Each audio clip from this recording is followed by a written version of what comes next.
Pennsylvania has a digital divide, and frankly, it should not. In fact, every Pennsylvanian should have access to broadband internet service, thanks to an agreement that took place 24 years ago in 1993.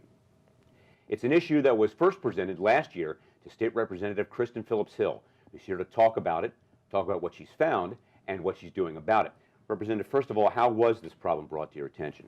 This problem came to me from constituents all across the southern end of the 93rd Legislative District. They were really struggling to acquire access to the internet. We should back up here and explain what did happen in 1993 that resulted in this problem or the situation where we should have that broadband internet access. Right. Back in 1993, legislation was passed that assured Pennsylvanians that every corner of the state would have access to broadband internet by December 31st of 2015. They subsequently then amended the law in 2004, but Pennsylvanians were assured that every resident would have access to high-speed internet.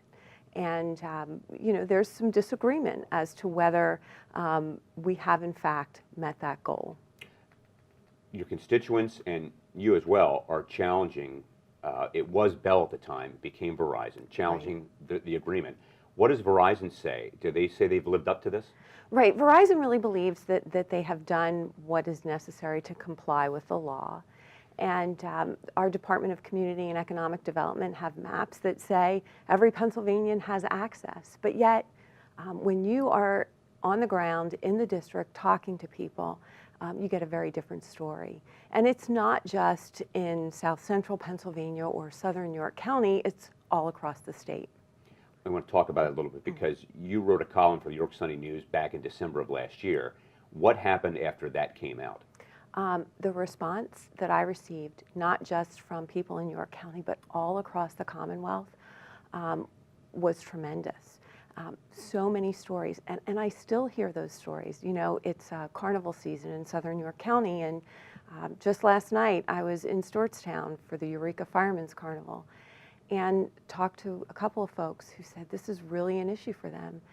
Spoke at length with the school board director for Southeastern School District, and she talked about the challenges that they face. You know, we're in an era where we're trying to customize education for every child to make them successful.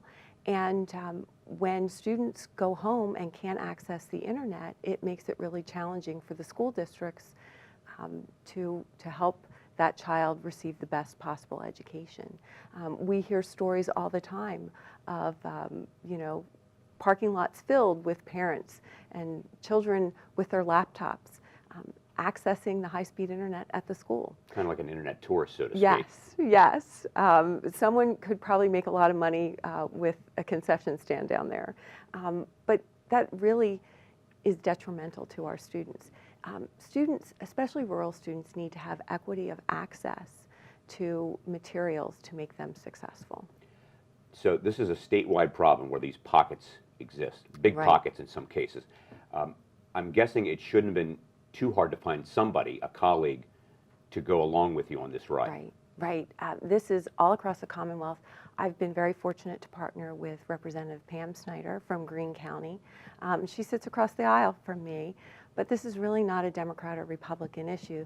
This is really a Pennsylvania issue and a rural Pennsylvania issue. Now, the two of you put together a four-bill package, and I'll allow you to refer to your notes. It is 4 bills, but what do the 4 bills attempt to do? It is. Well, the first piece of legislation is a resolution to establish a commission to look into what Pennsylvania needs to do to expand access to high-speed internet. The second piece of legislation directs the Joint State Government Commission to look into whether or not these acts that promised full access to every Pennsylvanian to high-speed internet by December 31st of 2015, if those laws have been lived up to.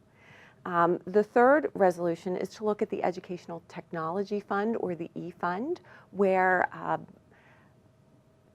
internet companies put money into a fund that is distributed to school districts to make sure that students in those school districts can access the internet. We've asked the Auditor General to take a look at that.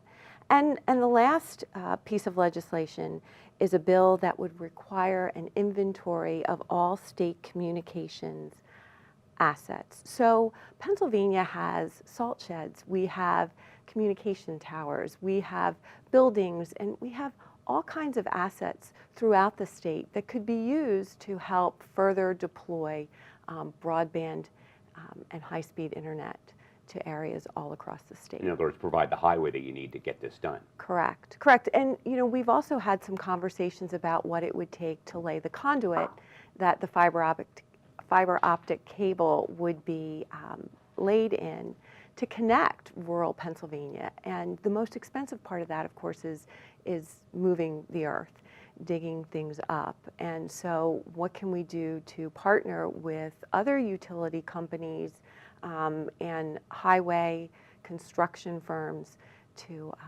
lay that conduit when the earth is moved? In the last month, there's another player that's become involved here, and that's Microsoft, right, which obviously is not a small player. Can you talk about what they'd like to do and how they figure into all of this? Well, it's really exciting. Microsoft is using what's known as the white space, that broadband, the part of the spectrum that has been freed up because we've gone to digital television. And they're going to use that part of the spectrum to deliver high-speed internet to rural areas all across the country. They've identified 12 states. Reading through these articles, looking and saying, oh my goodness, this is so exciting. I hope Pennsylvania is part of this. And feeling really sad and deflated to find out that Pennsylvania was not selected in their first round.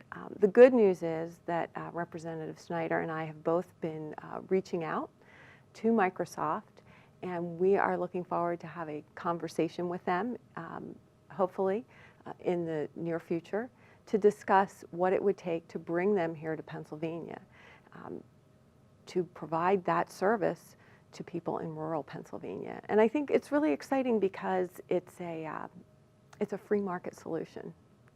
Finally, you mentioned how big of an educational issue this is, and it is, but it's also Right. an economic issue, particularly in the southern part of your district. It is. 4% of our nation's population feed our entire country.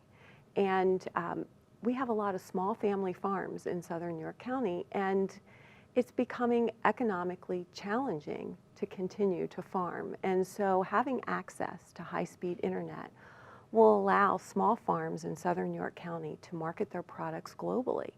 It will also allow them to have the ability to telecommute to other jobs so that they can supplement their farm income.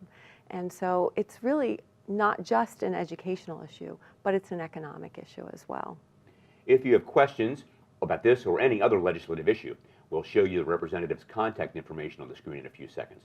I'm Scott Little. This has been Legislative Report.